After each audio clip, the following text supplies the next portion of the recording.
I wanted to give you a little tour around my math lab.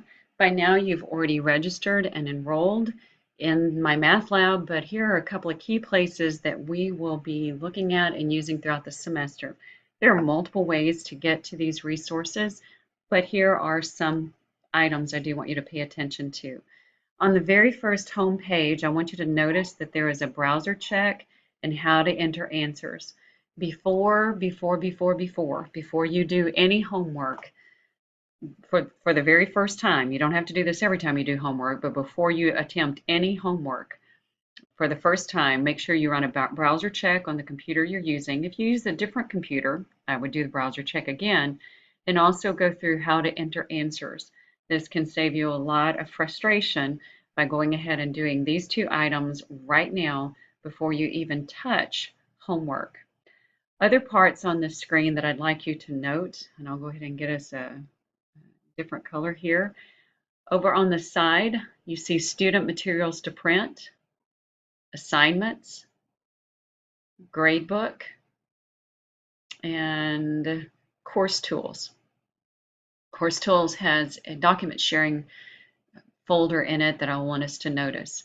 But I want to first start by looking at the student materials to print. When you click on student materials to print, this screen comes up and you'll notice an all important, and I'll go ahead and undo that. That wasn't very well done.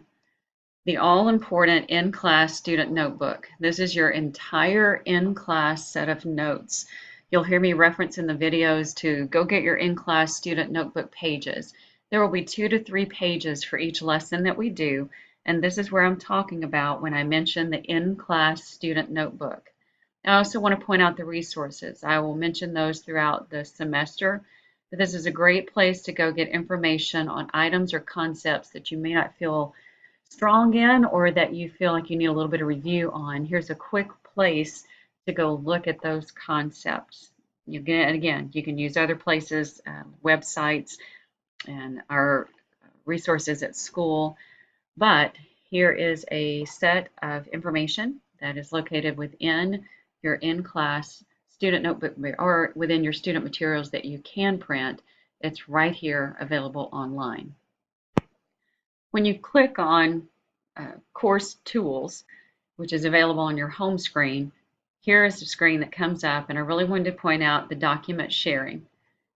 You and I are going to be doing a lot in document sharing. I will be sharing to you, you'll be sharing back to me, but I wanted you to see that you have to click on course tools before the document sharing comes up. Finally, within my math lab, I want to reiterate that there are some other places that are of importance. We've already looked at student materials to print. We will be using spreadsheets, and when I say, hey, go get the spreadsheet, you'll need to go click on this and it'll lead you to them. But one way to find assignments is by clicking on assignments, but they're also going to be available up here. You can't see any right now because it's not open to you all, but assignments are in various places. Gradebook is going to be another place that you'll want to keep tabs on to see what's completed, what's not, to make sure the grades are going in.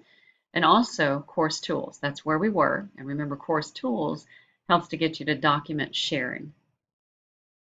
My math lab houses the practice and preview assignments for our entire semester.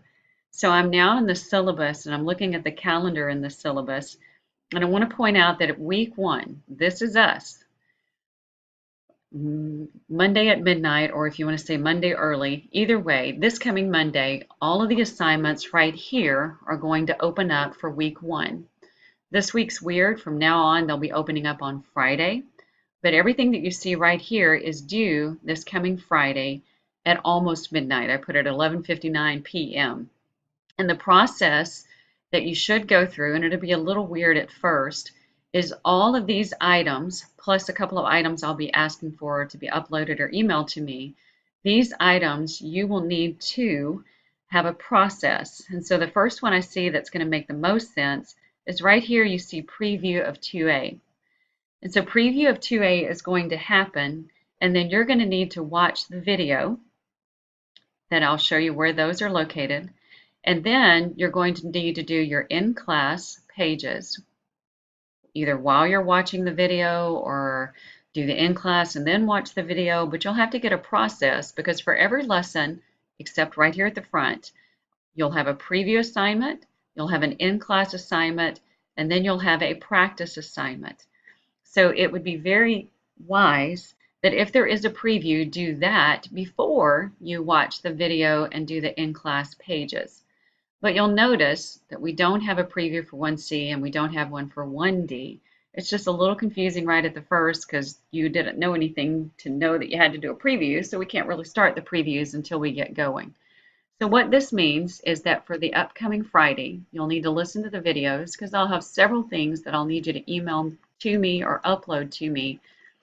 But the big part I want you to see right now is what I have circled right here. All of these will be due at almost midnight this coming up Friday. So keep in mind, Friday, that's going to be the big deadline day. And then week 2, all of these pieces are going to be due at Friday of, oops, got all sorts of stuff going on here. They're going to be Friday of the next week. So this is to introduce you to how the class is going to work. I'll be available through email and I'll have some office hours to answer more questions. But I wanted to do a quick overview of where some items are in my math lab, as well as what's going on with the calendar and how you're going to know what's due and when it's due. Again, I'm looking forward to having a great semester, and I'll be talking more about the syllabus in another video.